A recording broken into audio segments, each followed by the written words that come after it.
नमस्कार, मेरे इस यूट्यूब चैनल पर आप सभी का हार्दिक स्वागत है, अभिनंदन है। मैं हूं doctor Vrinda Singh, associate professor home science, government girls college Nagaur. आज मैं रश्मि रथी के द्वितीय सर्ग के भाग 19वें के बारे में चर्चा कर रही हूँ। पिछले वीडियो में आप लोगों ने देखा था कि कर्ण गुरु परशुराम जी के आश्रम में आते हैं और विद्या अध्ययन करते हैं। गुरु परशुराम धनुर्विद्या के साथ ही साथ उन्हें कई सारी विद्या सिखाते हैं और गुरु संवाद होता है। तो यहाँ हम गुरु संवाद के बारे में चर्चा कर रहे हैं कि गुरु परशुराम कर्ण को बताते हैं, विविध बातों को बताते हैं, समाज की रचना को बताते हैं और बहुत सारी बातें उसको सिखाते हैं। उसे नैतिक शिक्षा देते हैं, चारित्रिक शिक्षा देते हैं, सामाजिक शिक्षा देते हैं और समाज के ताने बाने के बारे में भी बताते हैं। तो गुरु और शिष्य के संवाद को मैं बता रही हूँ आप लोगों के समक्ष में। वो गुरु परशुराम कर्ण को कहते हैं, जिसमें पहला स्टांजा है, ब्राह्मण का धर्म त्याग पर क्या बालक भी त्यागी हो। ब्राह्मण का धर्म त्याग पर क्या बालक भी त्यागी हो। जन्म साथ शिलोंच वृत्ति के ही क्या वे अनुरागी हो। क्या विचित्र रचना समाज की, क्या विचित्र रचना समाज की। गिरा ज्ञान ब्राह्मण घर में, मोती वर्षा वैश्य वेश में, पड़ा कड़क खड़ग क्षत्रिय कर में। दूसरा स्टांजा है, खड़ग बड़ा उद्धत होता है, उद्धत होते हैं राजे, इसीलिए सदा बजाते रहते रण के बाजे। इसीलिए तो सदा बजाते रहते रण के बाजे। और ज्ञानी ब्राह्मण करे क्या, और ज्ञानी ब्राह्मण करे क्या, असी विहीन मन डरता है।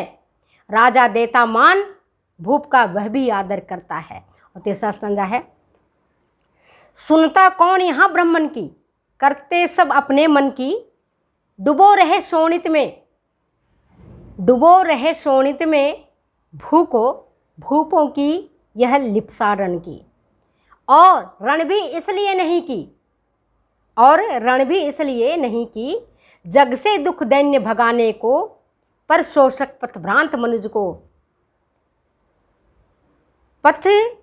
पर शोषक पथभ्रांत मनुज को नहीं धर्म पर लाने को। रण केवल इसलिए कि राजे और सुखी हो, मानी हो और प्रजाएं मिले उन्हें, जिन्हें वे और अधिक अभिमानी हो। रण केवल इसलिए कि कल्पित भाव से छूट सके, बढ़े राज्य की सीमा जिससे अधिक जनों को लूट सके। बढ़े राज्य की सीमा जिससे वे और अधिक जनों को लूट सके।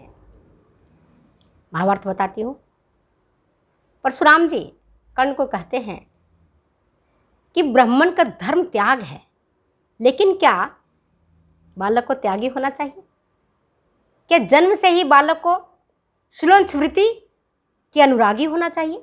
शिलोंच वृत्ति कहते हैं कि फसल पकने के बाद किसान जब उनसे काट कर अपने घर ले जाता है तो कुछ दाने अनाज के, कुछ बालियां अनाज के खेत में गिर जाते हैं, जिसे खा करके चूहे, गिलहरी, खरगोश पलते हैं और उन्हीं बालियों को चुन चुन करके ब्राह्मण भी ले जाता है और अपनी जीविका का निर्वाह करता है।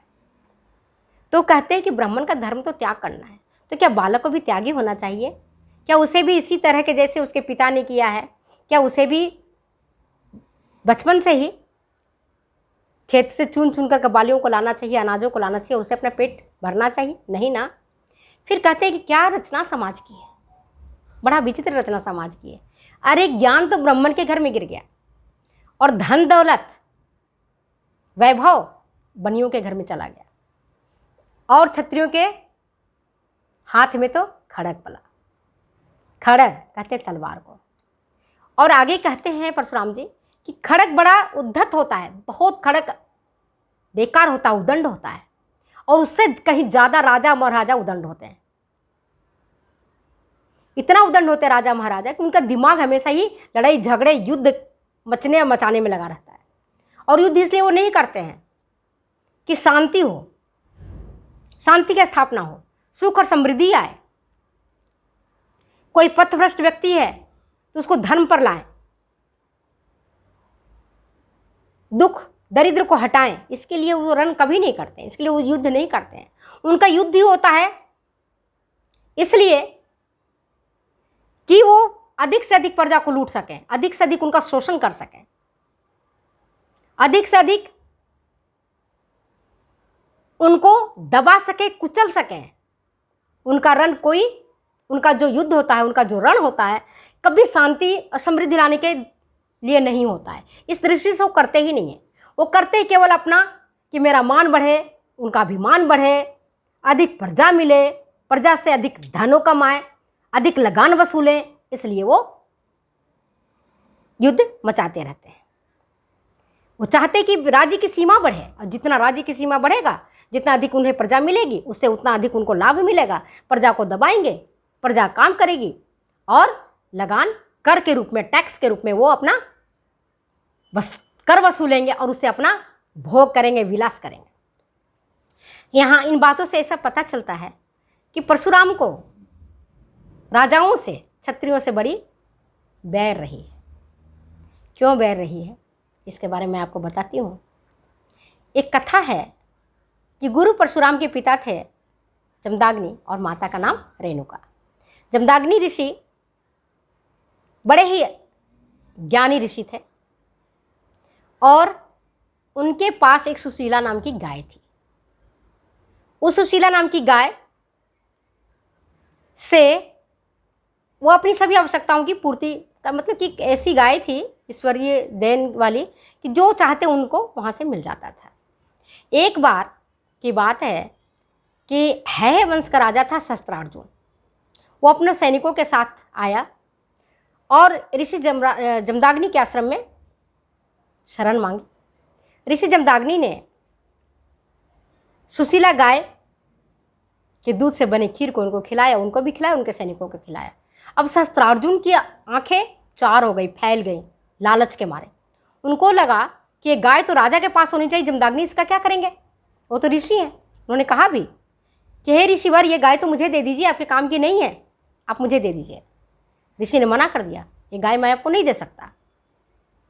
अब शस्त्रार्जुन छलपूर्वक, जब जमदाग्नि नहीं थे, कहीं बाहर गए हुए थे और उनकी पत्नी अकेले सुशीला थी और आश्रम में गाय थी बंधी हुई, खोल करके लेके चले गए।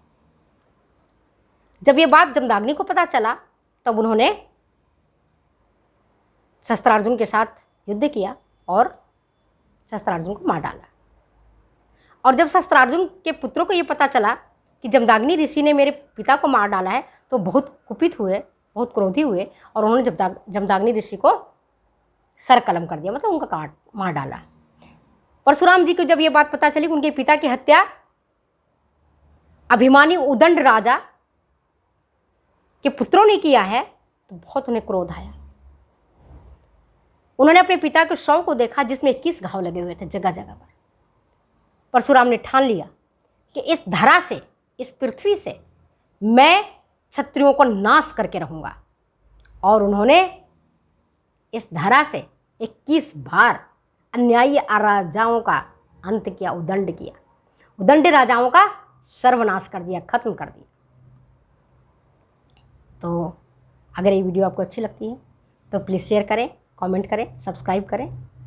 फिर मिलते हैं अगले वीडियो में, अगले एपिसोड के साथ। तब तक जाने की दें इजाज़त। बाय बाय, नमस्कार।